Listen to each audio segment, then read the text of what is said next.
مساء الخير، اخباركم ايه؟ يا رب تكونوا بخير.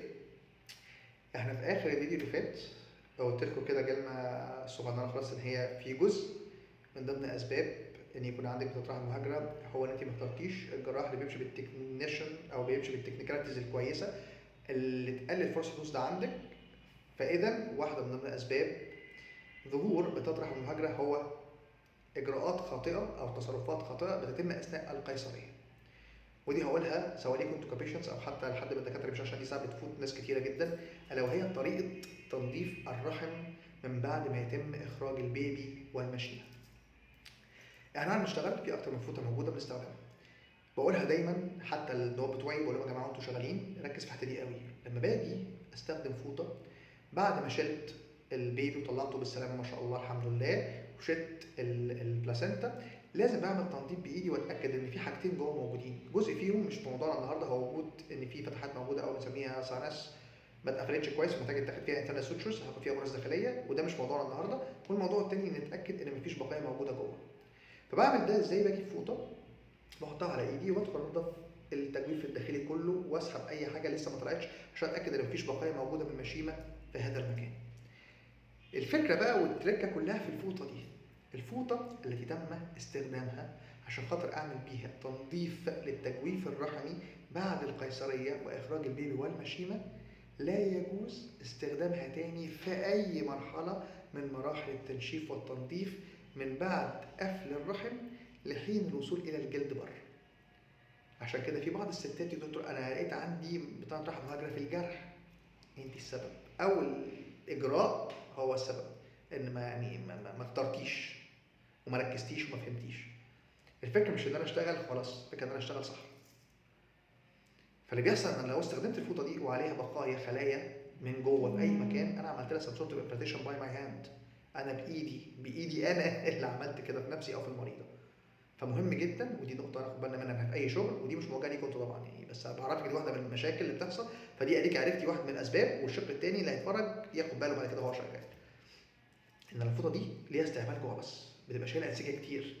نظفت واتاكدت وشلت وبلاقي فيها بقايا، ساعات بنيجي نشيل فوطه نلاقي فيها اجزاء من البلاسينتا مش لسه موجوده ولازقه طالعه مع الكحت ده. فدي بناخدها مس بعد اذنك اوت اوف ذا فيلد، شكرا، سيبها على جنب. تبقى فوطه جديده عشان نكمل بيها التنشيف واحنا شغالين. اقفل الرحم بتاعي، اقفل البروتون بتاعي، اقفل الريكت شيس بتاعتي، عضلات البطن السكس اللي هي بتبقى بتاعت السكس باكس لو عند بعض الناس، او جاست وان باك عند اغلب الناس. ناخد الموضوع بعد كده نقفل بعد كده الشيس، وناخد بقى طبقه لحد ما اطلع اقفل بره خالص. بس انا عملت ايه في الفوطه الاولانيه؟ expelled outside the field without any kind of negotiation. مفيش اي مجال للنقاش في الحته دي، just like this يعني. بس فدي بقولها دايما، هي يمكن مش ليكوا بس عرفتكوا واحده من المشاكل اللي انتوا بتعانوا منها ومش عارفين سببها ايه، دي واحده فيهم. فناخد بالنا من الحته دي، ان انا في اي اجراء جراحي الفوطه اللي بستخدمها عشان خاطر انشف بيها انسجه جوه الرحم دي بنضف بيها الرحم في الزباله، سكام ربش ارميها بره، مش عايز اشوفها تاني في الفيد.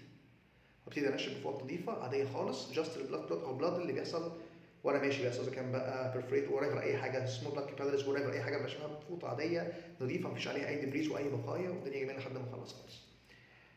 فكده نبقى احنا عرفنا ان واحده من ضمن اسباب بتطرح المهاجره، بعيدا عن موضوع تاخر الدوره او احتباس الدوره جوه الرحم فترات طويله، او وجود مشاكل في الخطوط الرحميه فتخلي الرحم ينقبض في اتجاه معاكس بدل من فوق لتحت من تحت لفوق، او ان انت عندك اصلا مشكله في الاول من تكوين المكان ده. يبقى ساعات في بعض الناس عندهم مشاكل فيما يخص موضوع حاجه اسمها ميلاريا ديسجينيسيس، يعني التيوب او المكان المسؤول عن تكوين الجزء الانثوي يحصل فيه شويه اضطرابات فيطلع انسجه غير الانسجه في اماكن غير اماكنها.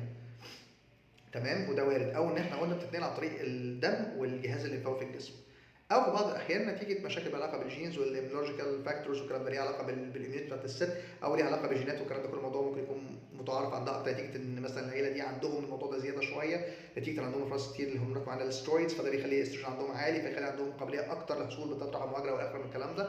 المهم دي واحده من الاسباب الاربعه اللي متعرف عليها في الكتب، ودي بالاكسبيرينس بالشغل، ان احنا لاحظنا ان في ناس كتيره بتيجي تشتكي من انا لقيت عندي الموضوع ده في الجرح بتاع القيصريه. طب ما جالك منين يا ماما؟ جالك من انا اثناء التنظيف جوه بعد ما خلصت القيصريه وطلعت البيبي وطلعت المشيمه بنضف، فطلع ديبريز موجوده في واحده من الفوط اللي معايا، بدل ما ارميها بره استخدمتها في التنشيف وانا شغال. فانا بنشف عند الرحم طلعتها على سطح الرحم من بره، بنشف على العضلات وديتها العضلات، بنشف على الشيس وديتها الشيس، بنشف على السبكتينيس فات وصلتها للسبكتينيس فات، وبوصلها لحد السكن عند المنطقه بتاعت السب كيوتيكولار لاير عشان خاطر باخد الغرز التجميليه بتاعتنا وسط بس وبقت في السكار.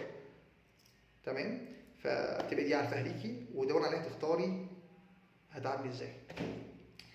ميرسي جدا جدا ليكم، واتمنى تكونوا استفدتوا بالفيديو كويس قوي قوي قوي، وثانك يو سو ماتش وابريشيت. ويا ريت يا جماعه نعمل فولو.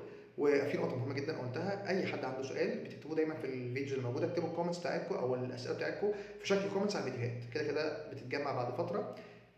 شركه الدعايه بتجهز الموضوع ده كله، بعمل فيديو رد على هذه الاسئله، فاتس اوكي يعني، ده متاح عادي خالص، ويبقى في تفاعل هنا. ونعمل كمان سبسكرايب للشانل بتاعت اليوتيوب باسم دكتور احمد عطله، هتلاقوا عليها الفيديوهات او العمليات بقى كشكل، وبالذات العمليات مثلا بنعمل لها شق تجميلي بعد القيصريه، احنا مثلا بنشيل البيبي وكل حاجه، وبعد القيصريه بنشيل لها جزء من الجلد ومن الدهون اللي موجوده في المكان ده، فبنعمل لها شق تجميلي كويس جدا بوست اوبرتيف، والموضوع بيبقى يعني بيرفكت، يعني حاجه بليسيمو في منتهى الروعه، فهيعجبكم جدا جدا يعني.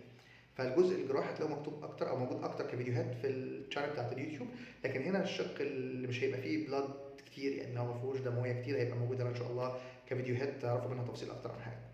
ميرسي كتير جدا ليكم، و thank you so much for watching و stay tuned for much more videos، واقول لكم باي باي مؤقتا لحد بقى في فيديوز جايه ان شاء الله.